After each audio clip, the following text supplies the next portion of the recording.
Mga giliw po naming taga-subaybay, dahil po sa gawa ng kaaway na dyablo ay hindi po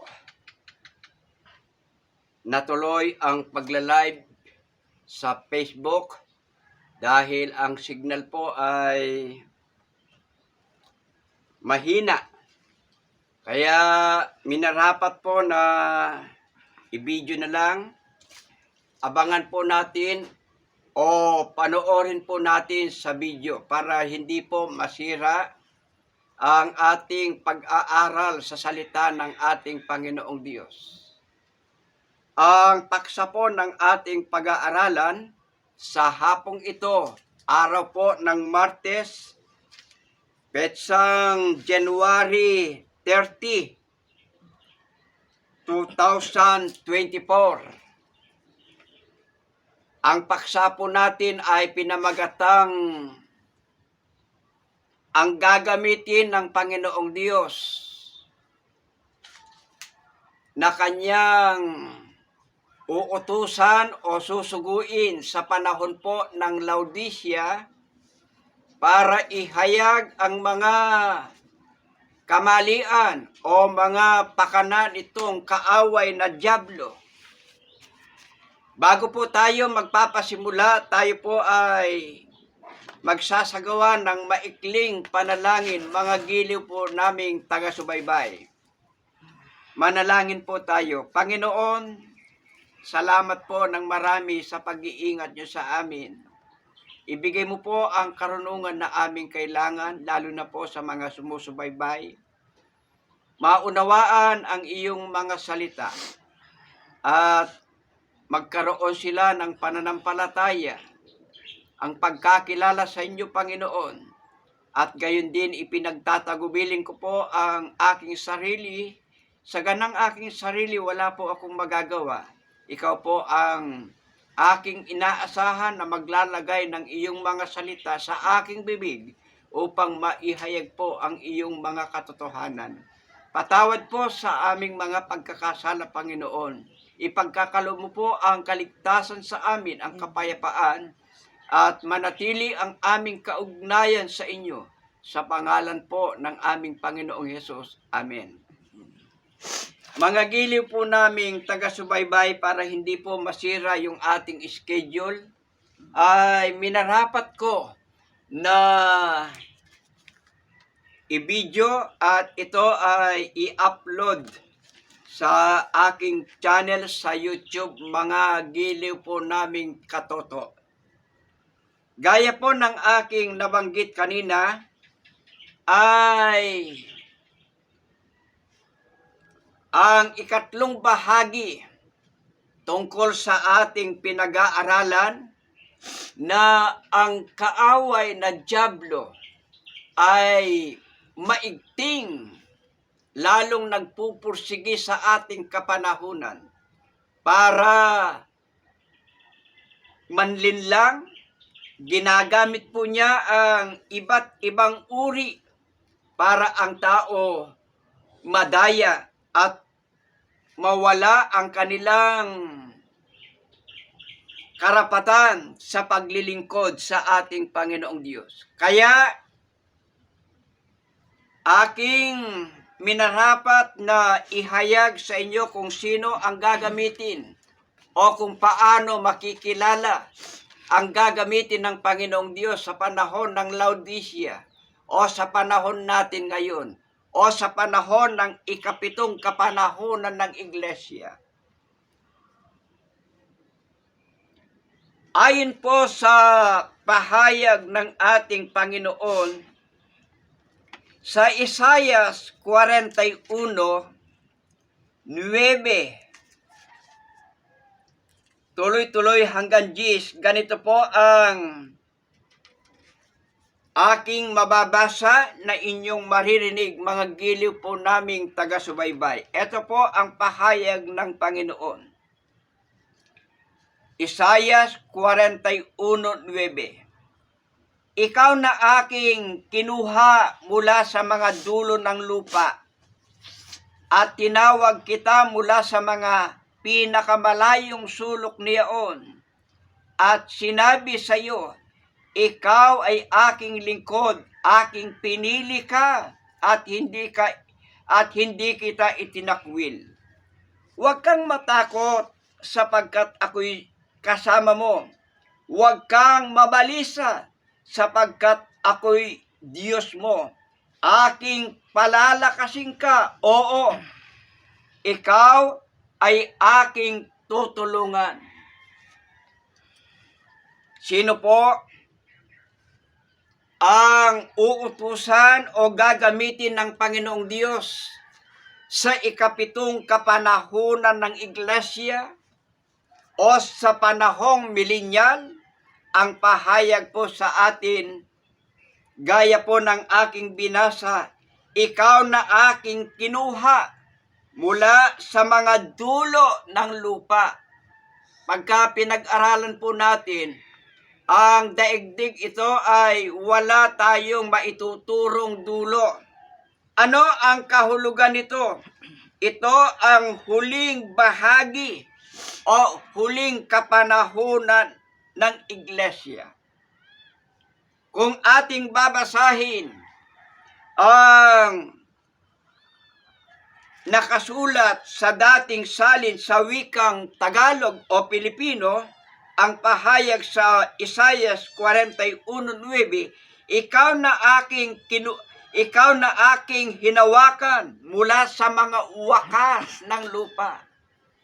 Ang mga wakas ng lupa o dulo ng lupa na binabanggit ng Panginoon, ito ang huling kapanahunan ng iglesia. Ang iglesia ay hindi mawawala mula sa pagkatatag nito. Ang iglesia ay mayroong 7 kapanahunan. Ano ang ipinahayag ng Panginoon sa kanyang gagamitin o sa kanyang uutusan sa panahon ng ikapitong kapanahunan ng iglesia o sa panahon ng milenial?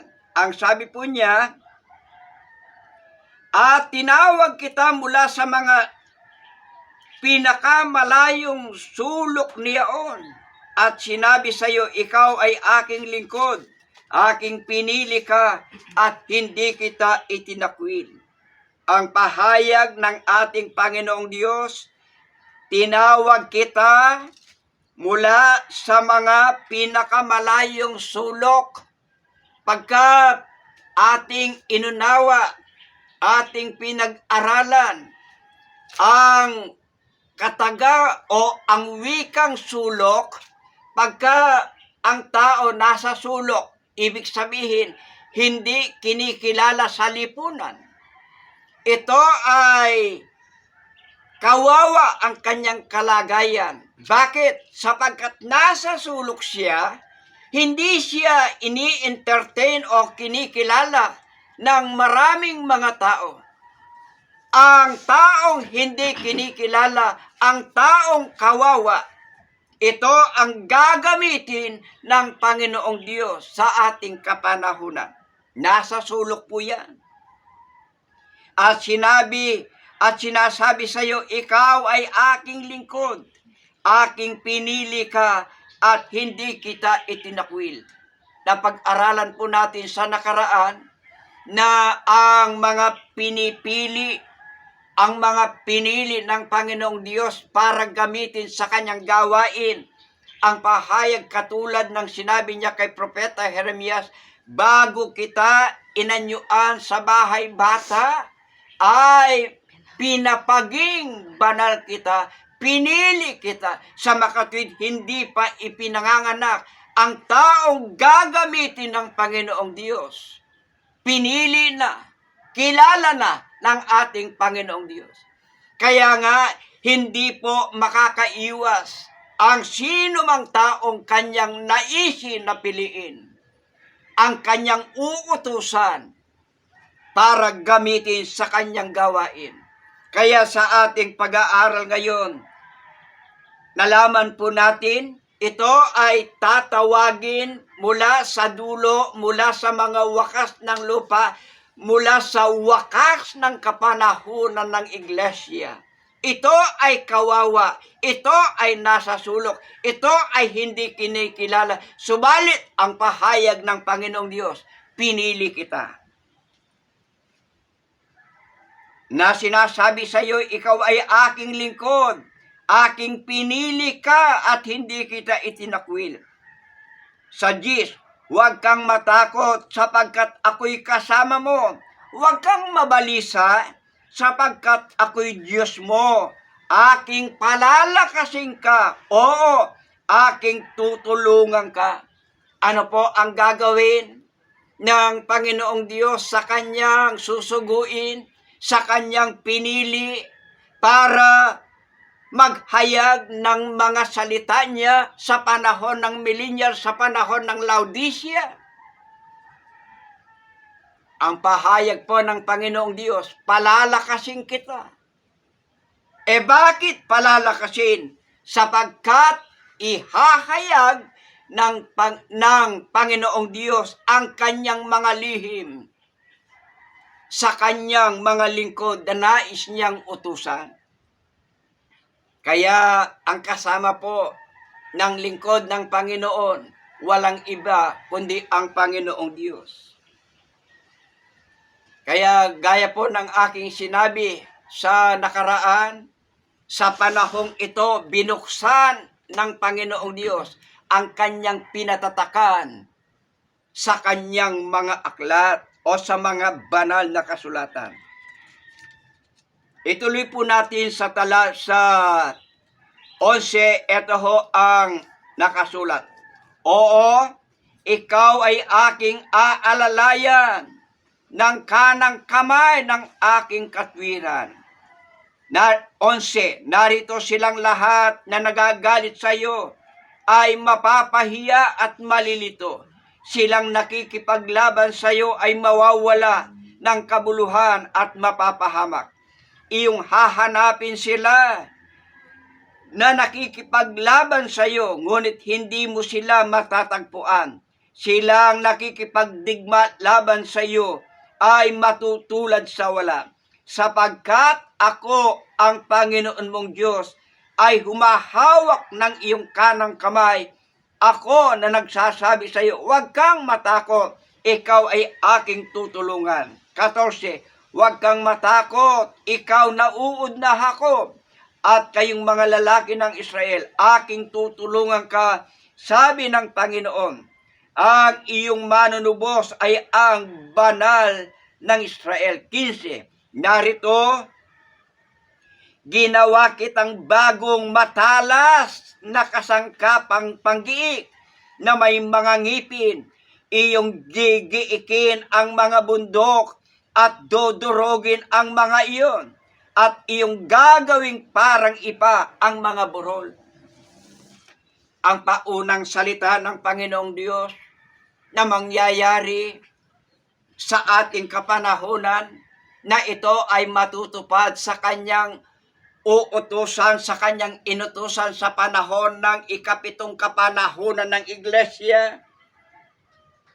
Ang pahayag dito sa 15, narito, ginawa kitang bagong matalas na kasangkapan, bagong kasangkapan. Bakit bagong kasangkapan? Huling kapanahunan ng Iglesia, ang huling kapanahunan ng Iglesia, ito ang huling panahon ng Iglesia. Kaya sa panahon ng ikapitong kapanahunan ng Iglesia, dito binuksan ang mga ipinasara, ang mga pinatatakan sa kanyang mga aklat. Ang pahayag pa dito, matalas na kasangkapang panggiik. Matalas. Pagka matalas, matalim. Bakit matalim? Ang aral hindi gawa ng tao. Ang aral galing sa Panginoong Diyos. Ang mga aral hindi pansariling doktrina, katulad ng aking ipinahayag sa iglesyang ito ng Panginoon. Ayaw namin ang mga aral ng mga tao.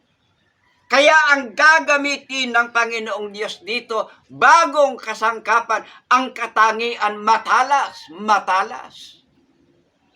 Mga giliw po naming taga-subaybay, ano ang gagawin niya? Iyong gigiikin ang mga bundok at dudurugin ang mga iyon.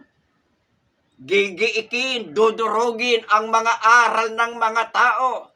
Ihahayag ang mga aral ng tao. Bibigyan ng babala ang mga tao. At iyong gagawing parang ipa ang mga burol. Kaya dito, malalaman po natin, makikilala po natin ang huling kapanahonan ng iglesia, ang mga aral na ibinibigay ng Panginoong Diyos na kanyang ihahayag, na kanyang naihayag sa ikapitong kapanahonan ng iglesia. Mataas ang uri. Mataas ang uri. Ibig sabihin, biblical at hindi po matututulan ng sinuman. Kaya ibalik po natin ang kapurihan sa ating Panginoong Diyos. Sa Kanya ang lahat sapagkat tayo ay mga kasangkapan lamang.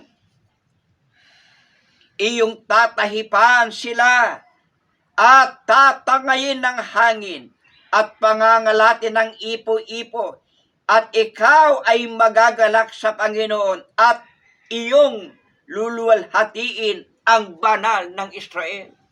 Magagalak.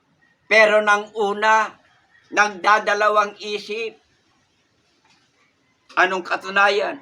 Balikan ko ang pahayag dito sa Diyos. Huwag kang matakot sapagkat ako'y kasama mo. Huwag kang mabalisa. Bakit nababalisa ng una? Sapagkat nasa sulok nga po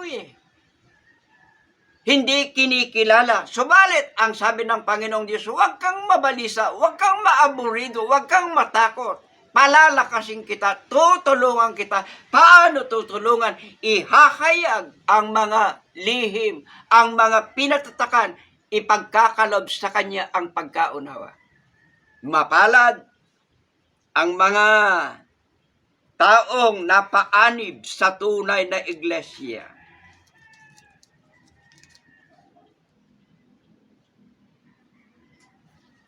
Pagdating sa 16, ang sabi niya, iyong tatahipan sila at tatangayin ng hangin. Pagka pinag-aralan po natin ang hangin dito, mga hangin na aral, mga aral ng mga tao, itataboy, ilalayo, mga aral ng mga tao, at pangangalatin na parang ipo-ipo. Bakit? Bakit pangangalatin na parang ipo-ipo? Malilito nga po Ibig sabihin, hindi mapapatunayan mula sa mga banal na kasulatan, mga aral ng mga tao. At ikaw ay magagalak sa Panginoon. Kaya purihin po natin ang Panginoon. Ang katunayan, dahil sa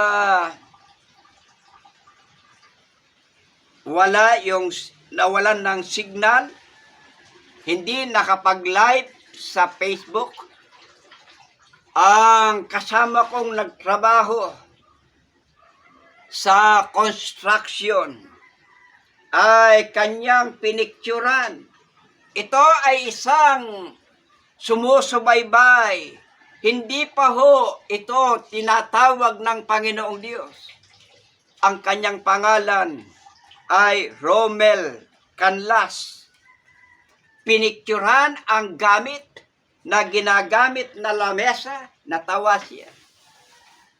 Kung ano ang aking ginagamit, bakit ito ang ginagamit? Sa lahat ng tagapangaral, ipinagmamalaki ko taas noo sa lahat ng mga tagapangaral na nagsimula ng gawain ng paghahayag ng salita ng Panginoong Diyos. Walang katulad. Kaya natitiyak ko, ito ang binabanggit ng kasulatan ng Panginoon na tatawagin kita mula sa mga sulok niyaon.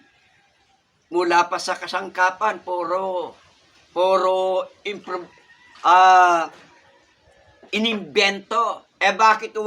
Bakit puro inimbento? Papaano? Nasa sulok, mahirap siya. Kaya ang tao na mayroong kakayanan, nagpapanggap na mahirap, hindi po ito ang ginagamit ng Panginoong Diyos. Ang taong gagamitin ng Panginoong Diyos, ito ang tapat pagka sinabi niyang mahirap siya, pagka sinabi niyang nasa sulok siya, lahat ng mga gamit mayroong ebidensya. Kaya sa Diyos ang lahat ng kapurihan. Kaya kung ang dyablo ay nakagawa siya ng paraan para hindi makapag-live sa Facebook, maghanda ka, kaaway ng Panginoong Diyos, kaaway ng katotohanan, ang kamalian, ihahayag mga kamalian na ipinunla mo, na gumagamit ka ng mga bulaang tagapagturo. Kaya ang pinaka-conclusion ko po, para sa susunod, tayo po ay makapag-aral ng ibang topic. Ang conclusion dito, kailangan wag po tayong kaagad-agad maniwala. Katulad ng nakasulat sa 1:5:39, saliksikin natin ang mga kasulatan, ang mga salita ng Panginoong Diyos. Sa Isaiah 8:20, sa kautusan at sa patotoo mula sa Panginoong Diyos. Kaya ang isang tagapangaral na sinasabi niya, ganito ako Ako yung hamak, ako yung uod, ako yung nasa sulok. Pero tignan mo ang kabuhayan, meron siyang kakayanan. Ang ibig sabihin, hindi po siya ang binabanggit ng kasulatan. Ang binabanggit ng kasulatan, balisa ang taong gagamitin, takot ang gagamitin ng Panginoong Diyos. Pero ang pangako ng Panginoong Diyos, palalakasin kita. Bakit? Sapagkat ang mga aral ay ipagkakaloob sa Kanya. Itataas kita ng kanang kamay ng aking katwiran. Ibig sabihin, mataas ang level ng mga aral. Bakit? Galing po sa ating Panginoong Diyos. Uulitin ko po ang lagi kong binabasa sa 1:17, pakabanalin mo sila. Ito po ang layunin ng Panginoong Diyos. Kung bakit Kanyang ihahayag ang Kanyang mga lihim sa Kanyang gagamitin sa huling kapanahonan ng iglesia. Pakabanalin mo sila sa katotohanan, ang salita mo'y katotohanan. Sa Diyos po ang lahat ng kapurihan. Kaya ang conclusion, mga giliw po naming taga-subaybay, uulitin ko po, huwag po nating ibigay ang ating mga kaluluwa, ang ating kaluluwa, ang nag-iisang kaluluwa sa kaaway. Ang kaluluwa po natin, ingatan natin, huwag po tayong padadala sa mga aral ng mga tao. Manumbalik po tayo sa ating Panginoong Diyos, katulad ng Kanyang anyaya sa Isaiah 1:18. Kaya sa Diyos ang lahat ng kapurihan, hanggang sa muli sa araw po ng Huwebes, tayo po, kung loobin ng Panginoong Diyos, tayo po ay makapag-live sa Facebook at dadagdagan ang mga ihahayag na mga aral sa aking channel dito sa YouTube.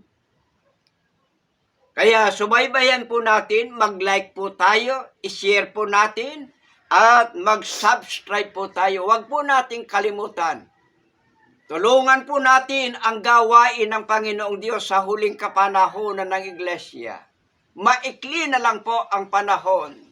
at nalalapit na po ang ikalawang pagparito ng Panginoon. Sa Diyos po ang lahat ng kapurihan. Muli, binabati ko ang mga taga-subaybay. Maraming salamat, Brother Romel Canlas, sa iyong pagkuha para meron tayong mga katunayan, ebidensya na ang gawaing ito talagang nagsisimula, wala pong katulad. Manalangin po tayo. Salamat po ng marami, Panginoon. Ikaw po ang tumulong sa amin. Ipinaisip mo po sa amin ang paraan para ang araw na ito, ang oras na ito, hindi po mahadlangan ng kaaway na dyablo, Panginoon. Maihayag ang iyong mga katotohanan. Patawad muli sa aming mga pagkakasala, Panginoon. Manatili po ang aming kaugnayan sa inyo sa pangalan po ng aming Panginoong Hesus. Amen. Amen.